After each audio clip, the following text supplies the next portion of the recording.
How's Klay doing? Klay's good. He practiced full board today. Looked good. He should be good to go tomorrow. We'll list him as probable. Same with Loon. Same with Sean. So good news on the health front. What's it going to be to get Klay back in the line with you guys? I mean, obviously. What's it going to mean? Yeah, just defensively and also offensively. How are you guys willing to have him right now? You guys know what Klay does. You know, puts pressure on the ball, moves without the ball on offense, creates space, the shooting, all the stuff that he's been doing for us for years at an all-star level. That's what we're looking for tomorrow. To your point, you made often this season about like home court, it's the readiness to open the playoffs. And how do you kind of chart here to the rest of the season of what you feel they need to do to feel good about? Well, we want home court. You know, I mean, what I've talked about is that health is always the number one priority, and it will remain so. But within that context, we're a game up on Denver. We've got 2 games left with them, both at home, and we got you know, some hot teams behind them, and you know, some teams that are surging. So it's time for us to turn it up, to lock in, and we've had a good couple of practices last 2 days. But that's our goal: finish strong and get home court in the West. Are the Nuggets a little bit ahead of where you thought they might be at this point in their trajectory? But you could see Denver coming last year. I know they missed out on the playoffs in the last day of the season, but they've done a great job the last couple of years of building their roster and developing their style, playing through Jokic, adding a lot of shot makers, and adding Millsap as a free agent for some leadership and playmaking. And so I really like what they've done, and obviously this year they've had a fantastic season.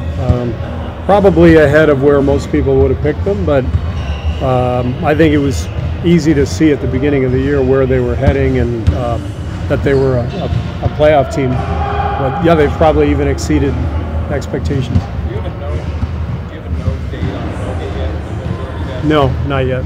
It's I think there's, you know, visa issues, and I think the FIBA stuff has been cleared. I think it's the visa and travel, and so we'll see. Steve, before the season started, there was a lot of talk about the last season in Oakland, and now we're down to a handful of regular season games, and probably some of these fans who have maybe can't afford playoffs but have circled regular season games they wanted to go to are seeing a team like the other night. That wasn't probably what they expected. Do you think does that motivate your guys at all, this last season in Oakland thing, or?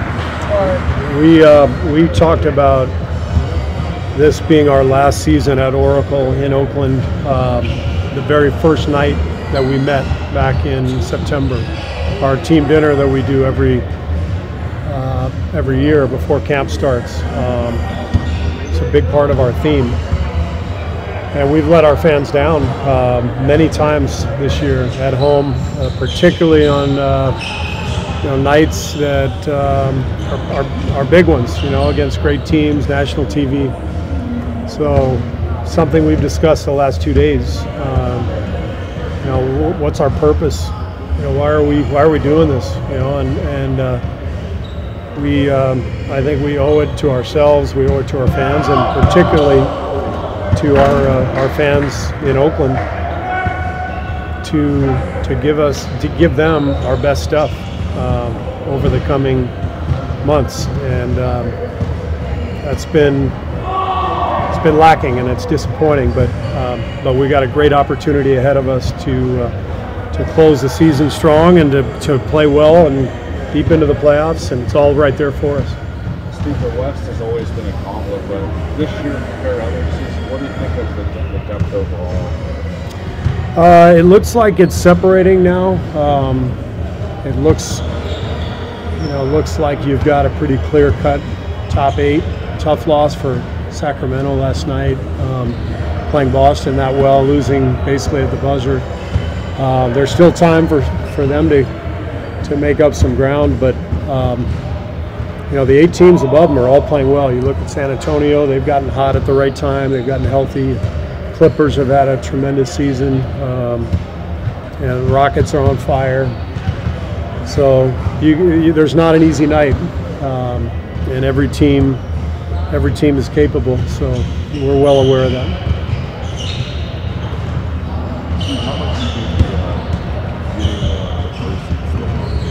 I'm sorry? How much do you think getting the #1 seed is still a motivating factor? We talked about it yesterday in practice, and our guys brought it up. It wasn't something that I brought up. The players brought it up, and it's a viable goal. I think, you know, part of the way we've approached the last 2 seasons as a staff and as an organization, as a team, is let's put ourselves in position for the stretch run, knowing that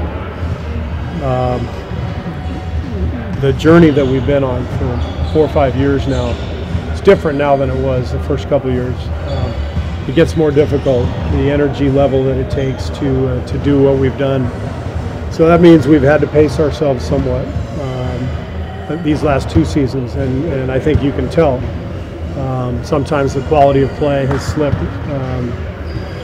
but that's over with. You know, Raymond was just saying to me, "Can't believe we're almost at the playoffs. It's already March." That's right. Everything's right there. So that's our focus now. It's no longer about, you know, let's get there. Let's find our way there over the long haul. It's right here. So this is where we've got to tighten everything up over the next month and prepare ourselves physically and mentally for what's coming, what's ahead. When you talked about the #1 seed, did you talk about playing at altitude at all? No. Did not talk about that. That's way too detailed for our group, man. I may have you come in and talk to the team tomorrow. I see Damian out there working out pretty hard. Is there any realistic possibility you can see him back in May? Doubtful. I mean, he hasn't done anything live. He's just now starting basketball stuff.